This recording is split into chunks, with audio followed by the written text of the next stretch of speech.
Hello guys, ছোটবেলায় যে মায়ের খেয়েছি স্যারদের হাতে, সেই আমাদের ছোট নদী চলে বাঁকে বাঁকে, রবীন্দ্রনাথ ঠাকুরের অসাধারণ একটা কবিতা। সেই কবিতা আবৃত্তি করতে গিয়ে, মুখস্থ করতে গিয়ে অনেকবার ভুলে যাই। মায়ের খেয়েছি সেই ছোটবেলার কথা এখনো মিস করি। আমাদের ছোট নদী চলে বাঁকে বাঁকে, বৈশাখ মাসে তার হাঁটু জল থাকে।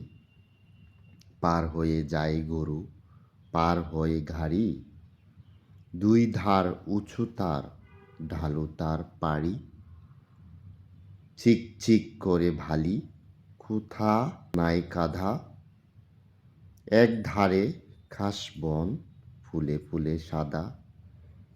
কিচিমিচি করে শ্বেতা শালিকের ঝাঁক, রাতে উঠে থেকে থেকে শিয়ালের হাঁক।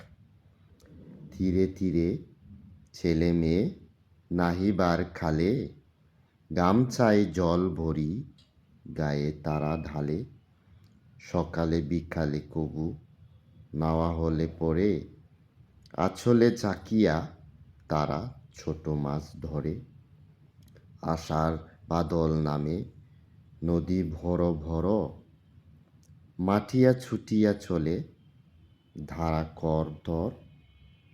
দুই কূলে বনে বনে পড়ে যায় সারা, বর্ষার উৎসবে জেগে উঠে পাড়া। সেই কবিতাগুলো এখনও মিস করি। এখন রিডিং পড়তে গেলেই তাই মানে অক্ষরের শব্দগুলো উচ্চারণ ভুল করে থাকি। এটা কতবার যে মুখস্থ করেছি, স্যারের হাতে মায়ের খেয়েছি, সেই দিনের কথা মিস করি। Thank you. ভালো থাকবেন, সুস্থ থাকবেন। Bye by.